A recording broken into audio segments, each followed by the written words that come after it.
Sabah al-Khair, bonjour tout le monde. D'abord, je suis très heureux qu'on arrive justement après quelques mois de préparation pour le lancement de ce jumelage. Donc aujourd'hui, je ne vais pas faire de long discours, mais je vais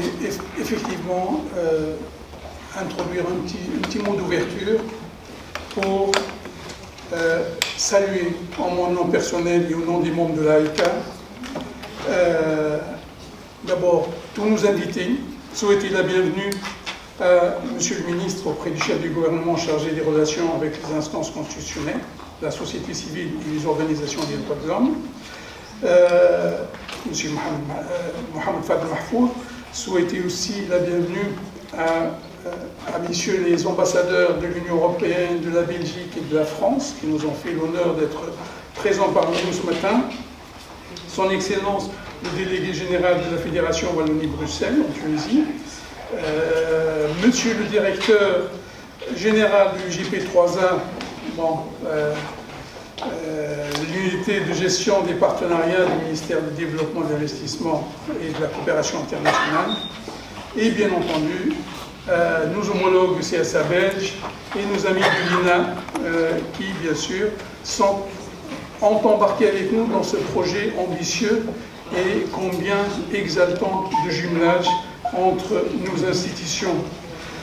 Donc c'est vraiment un grand plaisir de vous recevoir aujourd'hui à Tunis et d'ouvrir ce lancement officiel. Ce jumelage entre la Tunisie, la Belgique et la France s'insère dans un cadre plus large de coopération entre la Tunisie et ses voisins européens, donc celui du programme d'appui à l'accord d'association et la transition, P3A-T3, programme financé par l'Union européenne, en partenariat avec le Conseil supérieur de l'audiovisuel, donc le CSA belge, et l'Institut national de l'audiovisuel, l'INA, en France, en vue du renforcement institutionnel de l'instance constitutionnelle en charge de la régulation et du développement du secteur de la communication audiovisuelle en Tunisie. Lancé le 1er octobre 2018, ce projet de jumelage entre la Haute Autorité indépendante de la communication audiovisuelle, le CSA et l'INA s'étendra sur une durée de 21 mois et comptera 300 jours d'expertise, donc homme-jour, qui seront partagés entre les trois acteurs pour un budget total de 800 000 € financé par l'Union européenne. Je rappelle que depuis sa création en 2013, l'AEK a adopté une approche participative en choisissant de s'ouvrir sur son environnement national et international en se penchant sur les diverses expériences similaires dans le domaine de la régulation avec ses homologues de plusieurs pays et en multipliant les accords de partenariat aussi bien au niveau national qu'au niveau international. Cette ouverture est d'autant plus importante et nécessaire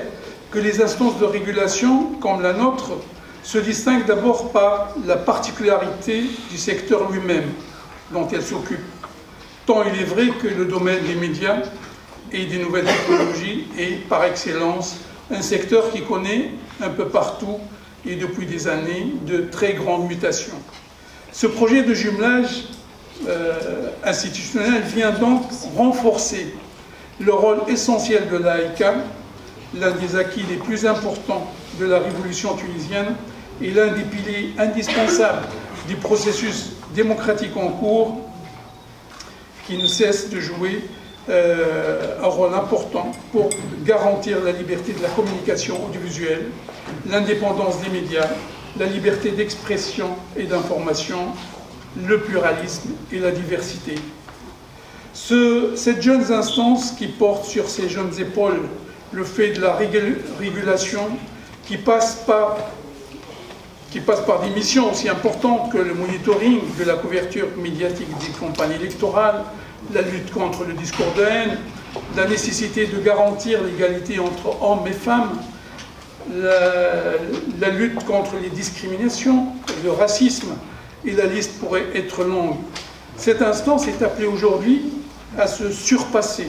pour renforcer son expertise dans les 5 volets du jumelage, dont M. Paul-Éric Moscret, chef de projet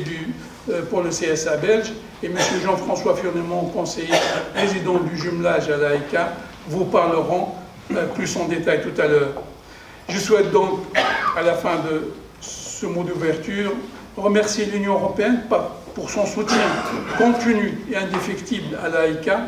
et au paysage médiatique en général, à travers de nombreux mécanismes, dont le jumelage.